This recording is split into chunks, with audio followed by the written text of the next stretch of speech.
TBS মার্কেটসের আজকের পর্বে সবাইকে স্বাগতম। প্রিয় দর্শক, গত বছর আমাদের দেশের পুঁজিবাজারে শ্রীলঙ্কার টপ ইনভেস্টমেন্ট ব্যাংক ক্যাল তাদের ব্রোকারেজ এবং মার্চেন্ট ব্যাংকিং অপারেশন শুরু করেছে।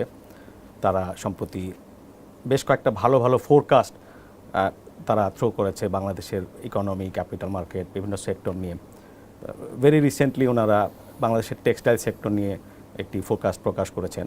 আজকে আমাদের আমন্ত্রিত অতিথি ক্যাল সিকিউরিটিজের সিইও জনাব রাজেশ শাহ, আমরা তার কাছ থেকে দেশের অ্যাপারেল সেক্টর এবং পুঁজিবাজারে তালিকাভুক্ত কোম্পানিগুলোর ভবিষ্যৎ কী এই সম্পর্কে শুনবো। রাজেশ দা, আপনাকে স্বাগতম। আপনাকে ধন্যবাদ। আপনি আজকে ওয়ার্কিং ডেতে বেশ ব্যস্ত শিডিউল থেকে সময় দিয়েছেন। আপনাদের রিসার্চটা সম্পর্কে, যে অ্যাপারেল সেক্টরে যে রিপোর্ট রিসেন্টলি করলেন, এটি সম্পর্কে যদি বলেন। আসলে প্রথমত আমরা যখন মার্কেটে আসি অথবা আমাদের ভিউ পয়েন্টটা একটু ডিফারেন্ট ছিল নর্মাল ইয়ার চেয়ে।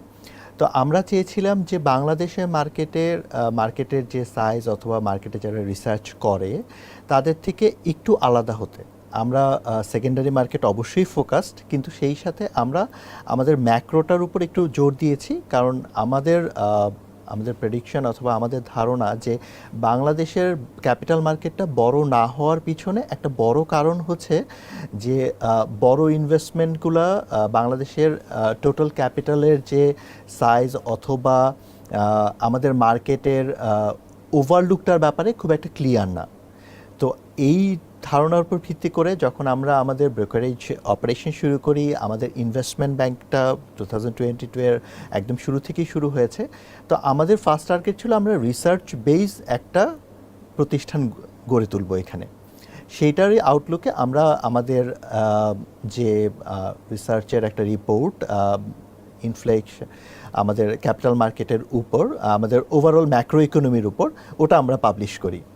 তো আমাদের পারফেক্ট প্রেডিকশন ছিল, আমরা বছরের শেষ নাগাদ দেখলাম। মার্কেটের একটা রিসার্চের আপনি যদি সাকসেসফুল ওটা কতটুকু সেটা মেজারমেন্টে আনেন, তাহলে আপনাকে কিছু কিছু ভিউ পয়েন্ট ধরতে হবে যে আমরা যে পয়েন্ট আউট করেছি ওগুলা কতটুকু সাকসেসফুল। কিন্তু এই জায়গার সাথে ইন্টারেস্টিং পয়েন্টটা যেটা ছিল যে আমরা জিডিপি গ্রোথ, ইন্টারেস্ট রেট, ইনফ্লেশনের ব্যাপারে আমাদের যে প্রেডিকশনগুলো দিয়েছি ওটাও অলমোস্ট ওই নাম্বারসগুলোও অলমোস্ট ক্লোজ ছিল। তো এটা এই দিক থেকে আমি বলতে পারি যে আমাদের রিপোর্টটা সবার জন্য, এবং আমরা যেটা করেছি যে রিপোর্টটা সবার জন্য ওপেন করে দিয়েছি আমাদের ওয়েবসাইটে। আমরা বাকি একটা সংবাদ সম্মেলন করে ওটাকে ওপেন করে দিয়েছি, যাতে আমাদের মার্কেটের ব্যাপারে যাদের ইন্টারেস্ট আছে তার সাথে সাথে যাদের বাংলাদেশি ইকোনমির উপর ইন্টারেস্ট আছে তারাও যেন একটা স্পষ্ট ধারণা পায়। অ্যাপারেল সেক্টর রিপোর্টটা আমরা রিসেন্টলি কভার করলাম। হ্যাঁ, আসলে অনেকেই এইখানে একটা প্রশ্ন করেছিলেন যে আমি এই প্রশ্নটা প্রথম ফেস করেছিলাম যে এখন সেকেন্ডারি মার্কেটের যে কন্ডিশনে আমাদের textile sector not doing well actually. তো এই সময় এসে কেন অ্যাপারেল সেক্টরকে আমরা রিপোর্টের থিম হিসেবে বেছে নিলাম। তো এখানে আমাদের যেটা ছিল, আইডিয়াসগুলো ছিল, সেটা হচ্ছে কি, প্রথম আরএমজি সেক্টর বাংলাদেশের 80% এক্সপোর্টের অংশ। নাম্বার 2 হচ্ছে আমাদের একটা বড় পপুলেশনের একটা বড় অংশ এই আরএমজি সেক্টরের সাথে কানেক্টেড, অলমোস্ট 4 মিলিয়ন পিপল। সেই সাথে আমাদের প্রাইম মিনিস্টারের একটা বড় ওনার একটা বড় অ্যাপিটাইট আছে যে উনি সবসময় আমাদের ফিমেল ওয়ার্কারদের কিছু এঙ্গেজমেন্ট চান। তারা যেন এই ফিমেল এঙ্গেজ ওয়ার্কারদের একটা বড় অংশ এঙ্গেজ এই আরএমজি সেক্টরের সাথে। এই 40 লাখ মানুষের একটা বড় অংশ এখানে কাজ করে। তার সাথে সাথে আমরা ভেবেছি যে এই অ্যাপারেল সেক্টরটা এখন যে এরকম পারফর্মিং করছে, আমাদের কাছে মনে হয়েছে যে এটা যে রিফর্ম একটা স্টেজে যাচ্ছে, সেই স্টেজটাকে আমাদের মানুষকে তুলে ধরার একটা সময় এসছে। এখানে আমরা 3-4টা খুব পয়েন্ট আমরা করেছি। আমরা প্রথমে একটা গ্লোবাল ভিউ নেওয়ার চেষ্টা করেছি যে আপনাকে যদি আরএমজি সেক্টরের ব্যাপারটা বুঝতে হয়, তাহলে আপনাকে প্রথম বুঝতে হবে যে এটার গ্লোবাল ভিউটা কি, গ্লোবালি কি চলছে। তো এই গ্লোবাল ভিউটাতে আমরা যদি চলে যাই ইইউতে অথবা ইউএসএর মার্কেটে, তাহলে আমরা দেখতে পারবো সেই জায়গাতে ওদের সেন্ট্রাল ব্যাংকরা ওদের মানিটারি পলিসি একটু টাইটেনিং করছে। তারা কিছু গ্যাস এবং ন্যাচারাল রিসোর্সের যে জিনিসগুলোতে একটু they faced problem due to the war and other things after the Covid actually. সাথে সাথে তাদের এই পলিসিগত রিফর্মের ফলে যেটা হয়েছে যে এই জায়গাগুলোতে তাদের অর্ডারের পরিমাণও ওরা একটু কমিয়ে দিচ্ছে। কিন্তু সেই সাথে আশার দিকটা হচ্ছে গিয়ে যে আমরা সবসময় দেখি যে একটা উত্থান পতন মার্কেটিং থিওরিতে যদি আমি যাই, একদম বেস মার্কেটিং থিওরিতে, যে আপনার যখন আপ ট্রেন্ডে যাবে তারপরে আপনাকে একটা স্লো ডাউন আসবে এবং আপনি একটা ডাউন ট্রেন্ড দেখতে পারবেন। তো আমরা যে আফটার কোভিড আমরা যেটা দেখেছিলাম যে আমরা সবাই ভেবেছিল যে আফটার কোভিড এই জায়গাটাতে অনেক স্লো ডাউন থাকবে, কিন্তু আমরা এই জায়গাটাতে একটা বুস্ট আপ দেখেছিলাম, অলমোস্ট 20% প্লাস একটা বুস্ট আপ দেখেছিলাম পরপর 2 বছর। তো এই বুস্ট আপের পরে যেটা হয়েছে যে ওভারঅল ইকোনমিতে এখন একটু স্লো ডাউন এসছে। এখন এই ধরনের কন্ডিশনে যেটা হয়, একটা রিসেশনের একটা আবহাওয়া তৈরি হয়েছে। এই আবহাওয়াগুলোতে সেন্ট্রাল ব্যাংকও স্টেপ নিচ্ছে যে কিভাবে এই রিসেশনগুলোকে মোকাবেলা করা যায়। তো আমাদের ধারণা যে 2023 will B a very difficult year for all. এই জায়গাতে আমাদের কিছু অর্ডার কমতে পারে, আমাদের ওভারঅল এই সেক্টরের হয়তো প্রফিটেবিলিটি একটু হ্যাম্পার হতে পারে। বাট এই 2023টাই আবার আমরা দেখছি খুব সম্ভাবনাময় ইয়ার বলে, যে এই জায়গাটাতে যদি কারণ যখন in terms of the potential to bottom out. Yes, definitely. যখনই আপনি দেখবেন যে সেন্ট্রাল ব্যাংকের এই পলিসির ফলে ওভারঅল ইকোনমি একটু টাইটেনিং হবে, স্লো ডাউন হয়ে যাচ্ছে, তারা কিন্তু এক সময় গিয়ে আস্তে আস্তে কিছুটা ছাড় দেওয়া শুরু করবে। এবং ওই ছাড় দেওয়ার সময় যদি আপনি রেডি থাকেন, তখন কিন্তু সবচেয়ে বড় সুবিধাটা পাবেন আপনি। এই জায়গাটাতে বাংলাদেশের মার্কেটে কিছু ইন্টারেস্টিং মুভ হয়েছে। আমরা ডাউন ট্রেন্ডের যে লো মার্জিন যে প্রোডাক্টগুলোতে ছিল, ওগুলোতে সবসময় আমরা মোটামুটি বেস্ট, এবং আমাদের এখন পর্যন্ত কোনো বড় কম্পিটিটর নেই। যদিও ইদানিংকালে অনেকেই আফ্রিকান কান্ট্রিগুলোকে আমাদের কম্পিটিটরের একটা লিস্টে ধরছেন, ভিয়েতনামকেও অনেকে লিস্টে ধরার কথা চিন্তা করছিলেন। ডেনিমে যেমন পাকিস্তানে কিছু অর্ডার গেছে, কিছু অর্ডার গেছে, কিন্তু বেসিক্যালি এই অর্ডারগুলা বেসিক্যালি ট্রাউজার আর টি শার্টের যে বাল্ক অ্যামাউন্ট করার মতো পপুলেশন সাপোর্ট যে ওয়েজেস দিয়ে বাংলাদেশে করা যায়, এখন পর্যন্ত ওই জায়গাটাতে অন্য কেউ সেরকম স্ট্রং কম্পিটিটর নেই। ইন্টারেস্টিং ব্যাপারটা আসলে তারপরই আমাদের কাছে এখন কিছু হাই মার্জিনাল প্রোডাক্টের আমরা অর্ডার আসা শুরু করেছে। এবং ওভারঅল যদি আপনি মার্কেটটাকে ভিউ করেন তাহলে দেখতে পারবেন যে কটনের পার্সেন্টেজ হচ্ছে গিয়ে অ্যারাউন্ড 27 to 28, এবং বাকিটুকু হচ্ছে গিয়ে ম্যানমেড ফাইবার এমএমএফের উপর। তো বাংলাদেশে গত বছর এফডিআইয়ে একটা বড় অংশ হয়েছে ম্যানমেড ফাইবারের উপর, এবং বাংলাদেশ এই এখন কটনের মার্কেটটা থেকে ম্যানমেড ফাইবারের দিকে অনেক বেশি ফোকাসড, যার কারণে হচ্ছে। এবং ইইউ এবং ইউএসের মার্কেট আফটার কোভিড, তারা এই যে সাপ্লাই চেনটার যে ডিসরাপশন হয়েছিল চায়নার কারণে, তারপর থেকে তারা কিছু মেজার নেওয়ার চেষ্টা করছে যে ফুল ডিপেন্ডেন্সিটা চায়না থেকে সরিয়ে এনে যে কোন জায়গাটাতে তারা তাদের যদি মানি ডিপ্লয় করে আরও এই রিস্কটাকে মিনিমাইজ করতে পারে। তো সেই হিসাবে Bangladesh is a potential ground also. তো এই জায়গাটাতে বাংলাদেশ যেটা করছে যে বাংলাদেশ এই হাই মার্জিনাল প্রোডাক্টগুলোতেও এন্টার করে যাচ্ছে।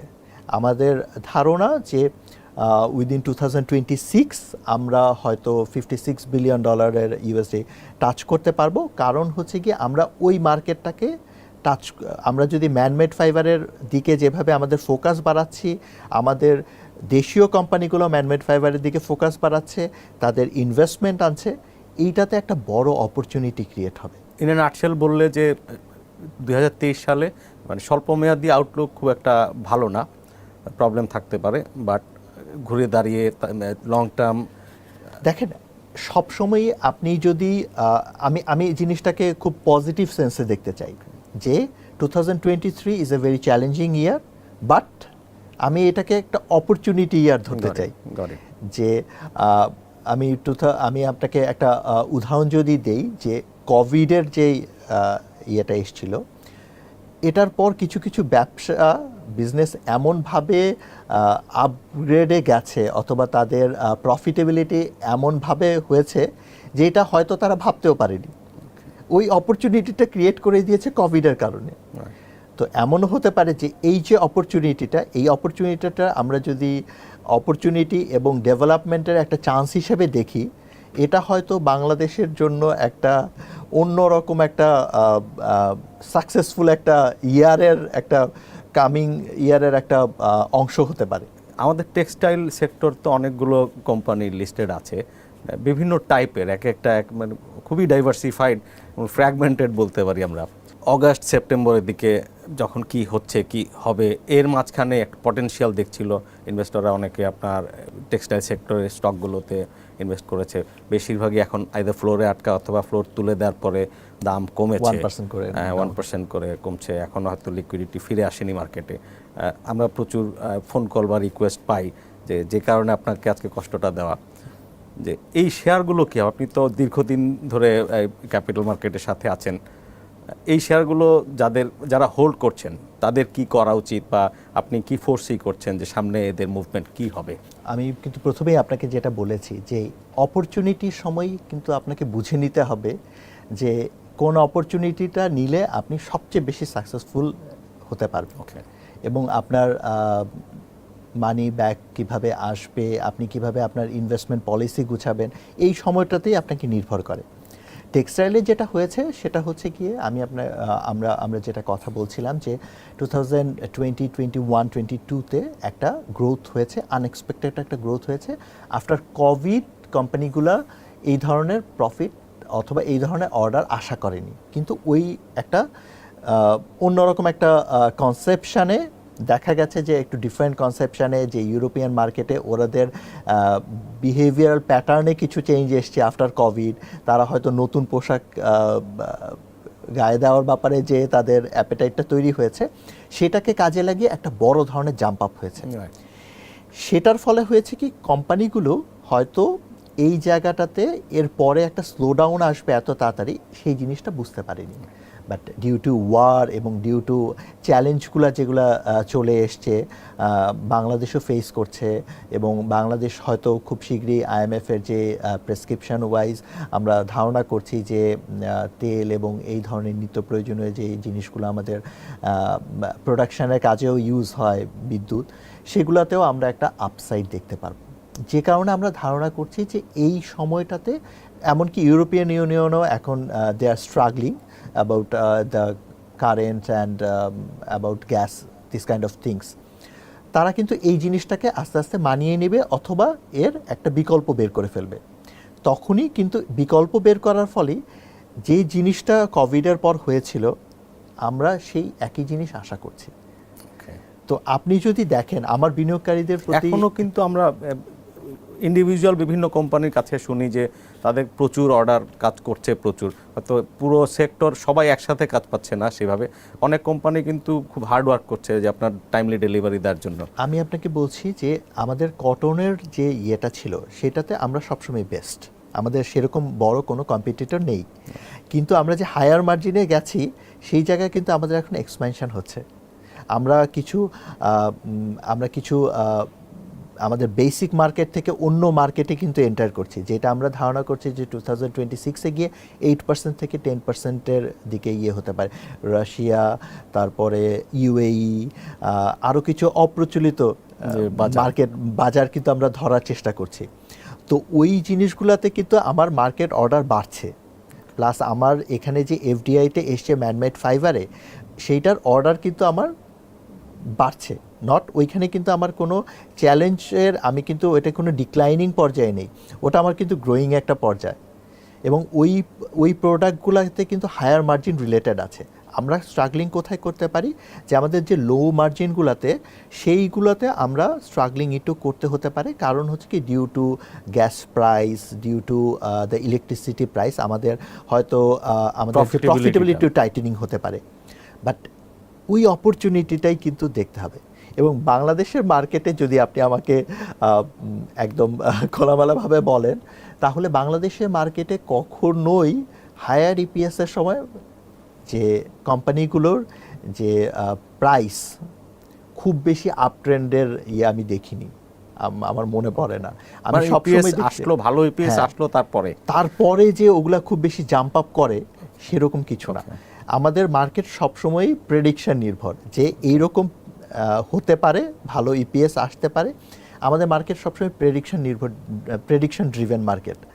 সো এই অপরচুনিটিটা আমি মনে করি যে মার্কেটের মানুষদের জন্য একটা বড় অপরচুনিটি। এবং আমি মনে করি যে এই জায়গাটা থেকে যদি মানুষজন প্রেডিক্ট করতে পারে যে কোন কোন কোম্পানির, আমাদের এই আউটলুকটা দেওয়ার ধারণাটার একটা বড় কারণ হচ্ছে মানুষজন যাতে বুঝতে পারে। বিস্তারিত লিখেছেন যে এই ফ্যাক্টরগুলো এই টেক্সটাইল বিজনেসকে, যাদের এগুলো আছে, এই অ্যালাইনমেন্ট আছে, তারা ভালো করবে, যাদের এই অ্যালাইনমেন্ট অন্যরকম আছে তাদের হাতে একটু চ্যালেঞ্জ থাকবে। জি।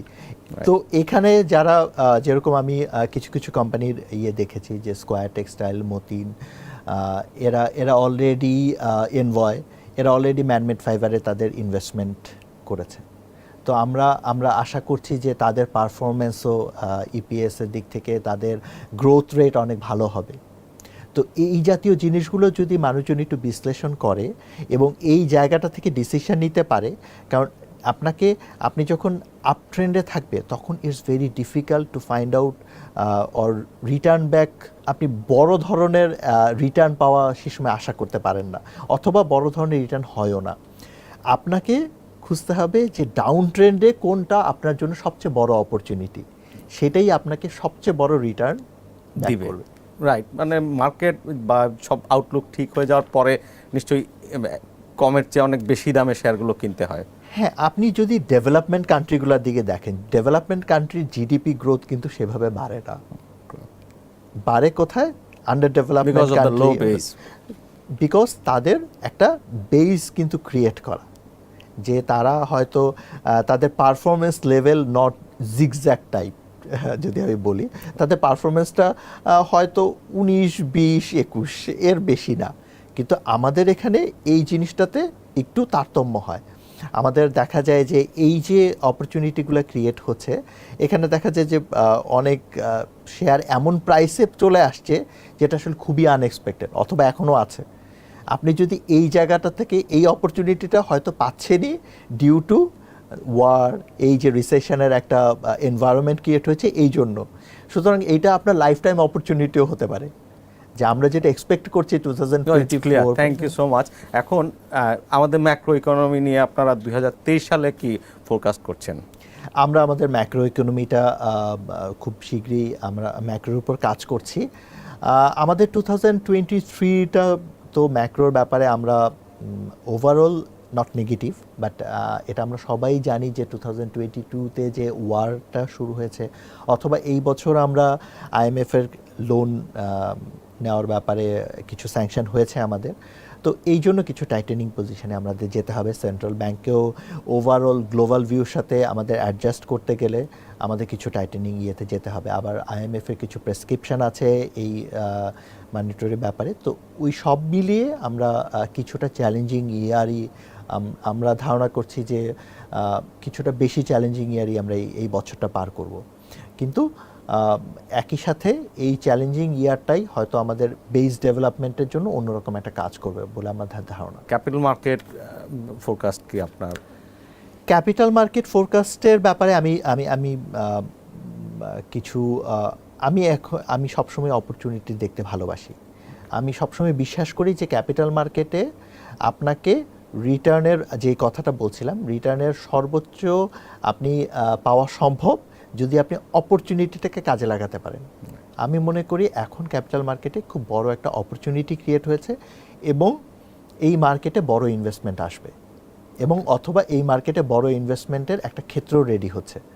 এবং আমি মনে করি এই এই যে এখন যে নতুন সিকিউরিটি এক্সচেঞ্জ কমিশন যেভাবে বন্ড মার্কেটের ব্যাপারে তারা তাদের নজর দিচ্ছে এবং এই বন্ড মার্কেটকে ভাইব্রেন্ট করার জন্য অনেক উদ্যোগ নিচ্ছে, আমরাও কিছু নতুন প্রোডাক্ট আনার চেষ্টা করছি বন্ড মার্কেটে, এই জিনিসটা মার্কেটটাকে বড় করতে সাহায্য করবে। আমাদের মার্কেটটার একটা বড় প্রবলেম হচ্ছে গিয়ে মানি ফ্লো। আমরা যতই বলি যে মানুষের আস্থা নেই অথবা এই জাতীয় জিনিসে ফোকাস করি, কিন্তু আমাদের মানি ফ্লো যতক্ষণ না বাড়বে ততক্ষণ আমাদের মার্কেটে আস্থা ফিরে আসার কোনো উপায়ও নেই। তো এই মানি ফ্লোটা হতে হবে যে বড় কংগ্লোমারেটস থেকে বড় যারা কোম্পানি তারা যদি এই মার্কেটে আসে, তারা মার্কেটে আসার প্রতিবন্ধকতাটা ছিল যে আমাদের market size is not that much big, আর এই মার্কেটে বন্ড অথবা এই জাতীয় অন্য কোনো প্রোডাক্ট ছিল না। তো এখন যখন এই product equity and long only definitely, so অনেকেই আমাদেরকেও বলে যে আমি যে টাকা ঢুকাবো, তোমার মার্কেট যদি 3 বছর টানা নেগেটিভ রিটার্ন থাকে, আমি তো এখানে কনফিডেন্টলি ইনভেস্ট করব না। আপনাদের তো প্যারেন্ট কোম্পানি ইউএই বেসড, আপনাদের তো ওখানে বেশ যোগাযোগ এবং অপারেশনস আছে। বাংলাদেশের ক্যাপিটাল মার্কেটে ইনভেস্ট করে, দুবাইতে আমাদের একটা রোড শো করে এসছে বিএসসি, সেখানকার বিনিয়োগকারীদের মাইন্ডসেট সম্পর্কে কিছু জানেন কিনা? ফরেন ইনভেস্টররা আসলে বাংলাদেশে এখন কিছুটা শেকি, যদি আমি একদমই ওপেনলি বলি কিছুটা শেকি, কারণ হচ্ছে গিয়ে ফর দ্য মানি ডেপ্রিসিয়েশন, বাংলাদেশে টাকা ডেপ্রিসিয়েশন ডলারের অ্যাপ্রিসিয়েশনের কারণে এখনও ডলারের রেটটা খুব বেশি স্টেবল না। আমরা আশা করছি যে এই ইয়ারের মধ্যে যে কোনো সময় ডলারের রেটটা স্টেবল একটা পর্যায়ে চলে আসবে, তখন বিনিয়োগকারীরা ফরেন বিনিয়োগকারীরা বাংলাদেশে আসতে অনেক বেশি আগ্রহী হবে। যতটুক ডেপ্রিসিয়েশন হয়েছে আপনার ক্লায়েন্টরা মনে করছে যে এটুক যথেষ্ট না? কিছুটা হয়তো হয়েছে, তবুও এখনও ওদের বিনিয়োগের করার জন্য আসলে স্টেবল একটা মার্কেট খুব দরকার, স্টেবল ডলার মার্কেট একটা খুব দরকার। তো ফরেন কারেন্সি মার্কেটের একটা স্টেবিলাইজেশন খুব দরকার। তো এই স্টেবিলাইজেশনটা আমরা আশা করছি যে 2023 ভিতরে হবে। এইখানে যেটা হচ্ছে যে আমরা ওরা যখন ডিসিশন নিবে, ওরাও কিন্তু অপরচুনিটি দেখেই ডিসিশন নেয়। ওরা যখন তার মানে এই না যে 2023 জুন জুলাই অথবা আগস্টে যদি এই জিনিসটা স্টেবল হয়, এটা যদি ফোরকাস্ট করতে পারে, তাহলে কিন্তু ওরা যে কোনো সময় ইনভেস্টমেন্টে চলে আসবে। এবং আমরা আমাদের কানেকশনগুলোকে ঠিকমতো রাখছি, ওদেরকে পিচ করার ব্যাপারে ওদেরকে এই রিপোর্টগুলো ওদের কাছে পৌঁছে দিচ্ছি, যাতে ওরা ক্লিয়ার একটা ভিউ পায় যে বাংলাদেশের মার্কেটে কোথায় কোথায় কখন অপরচুনিটিগুলো ক্রিয়েট হচ্ছে, এবং এই অপরচুনিটিগুলো কবে তাকে একটা গুড রিটার্ন ব্যাকের ব্যাপারে একটা তাকে আশ্বস্ত করার ব্যাপারেও আমরা কিছু ক্লিয়ার ভিউ দিচ্ছি তাদের। বাংলাদেশের ক্যাপিটাল মার্কেট কে ক্যাল নতুন কি দেওয়ার প্ল্যান করছে? আমরা বাংলাদেশের মার্কেটে যেটা দেখেছি যে বাংলাদেশের মার্কেটে যেহেতু খুব বেশি প্রোডাক্ট নেই ব্রোকারেজ সেকশনে, যদি আপনি চিন্তা করেন একমাত্র সেকেন্ডারি মার্কেট এরিয়া ছাড়া, এখন যেহেতু বন্ড মার্কেট এবং অন্য কিছু গভর্নমেন্ট ট্রেজারি এই জাতীয় প্রোডাক্টগুলো আসছে, এবং আমরা আমাদের মার্চেন্ট ব্যাংকের মাধ্যমে যে কাজটা করার চেষ্টা করছি যে একটা বিনিয়োগকারীর ওভারঅল বিনিয়োগের একটা তার ওই বিনিয়োগের সে যে আমাদের কাছে বিনিয়োগ করবে, টাকাটা যে আমাদের কাছে দিবে, সেই টাকাটার একটা ওভারঅল রিটার্নের ব্যাপারে আমরা একটা প্ল্যান তাকে দিচ্ছি। যে এখনকার আমরা যেটা আমাদের ভিউ যে বড় বিনিয়োগকারীদের 1-2% বেশি মার্কেটে বিনিয়োগ নেই, কারণ তারা ওই ভরসাটা পায় না, অথবা এমন কোনো প্রোডাক্ট নেই মার্কেটে যেটাতে তারা মনে করে যে মার্কেট যদি কোনো কারণে স্লো ডাউন হয় অথবা একটু ড্রপ ডাউন হয়, সেই জায়গায় তার টাকাটা সিকিউর থাকতে পারে। আমরা ওই জায়গাগুলোতে কাজ করছি যাতে মানুষের আস্থা লোয়ার মার্কেটে অথবা যখন মার্কেট ড্রপ ডাউন করবে, যাতে তার টাকাটা সিকিউর থাকে, ইরোশন না হয়, যতটুকু অ্যাটলিস্ট মার্কেটের চেয়ে বেটার পারফর্ম করে সে যাতে রিটার্নটা এনশিওর করা যায় তাকে। ওকে, অসংখ্য ধন্যবাদ। আপনাদের বেশ bold forecast, I must appreciate যে আমাদের দেশে এটিই দরকার। সাধারণ মানুষ, বিনিয়োগকারী বা অন্য পেশায় যারা সফল, আসলে ভবিষ্যতে কি ঘটবে এটি আপনাদের মতো এক্সপার্ট টিমগুলোর কাছ থেকে জানতে পারাটাই তাদের জন্য অত্যন্ত ধন্যবাদ। আসলে আমরা চাই যে বাংলাদেশের মার্কেটটা অনেক বড় হোক, এবং এই বড় মার্কেটটা করার জন্য, মার্কেট এক্সপ্যানশনের জন্য আমাদের যেটা বড় দরকার, বড় যাদের কাছে যারা বড় বিনিয়োগকারী তাদেরকে একটা ক্লিয়ার ভিউ দেওয়া, কারণ সেই বড় বিনিয়োগকারীরা সবসময় আপনার ইনভেস্টমেন্টের পকেট খোঁজে, যে পকেটটা মোটামুটি একটু সিকিউর এবং লং টার্মে তাকে গুড রিটার্ন দিবে। আমরা সেই জায়গাগুলোতে কাজ করছি এবং সেই জায়গাগুলো ভিউগুলো দেওয়ার চেষ্টা করছি মার্কেটের জন্য। রাজেশ দা, আপনাকে অসংখ্য ধন্যবাদ। আবারও কোনো একটা পর্বে নিশ্চয়ই দেখা হবে।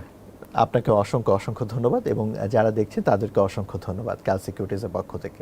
দর্শক, ক্যাল সিকিউরিটিজের সিইও জনাব রাজেশ সাহা, ওনার ফোকাস পার্টগুলোই আজকে আমরা শুনলাম। আপনারা চাইলে বাংলাদেশের ম্যাক্রো ইকোনমি এবং অ্যাপারেল সেক্টর নিয়ে ওনাদের রিসার্চ রিপোর্টগুলো পড়তে পারেন। এই সংকট যে আপনার অপরচুনিটি হয়ে আসতে পারে, এর প্রস্তুতি রাখারও কথা বলছেন। পরের পর্বে দেখা হবে।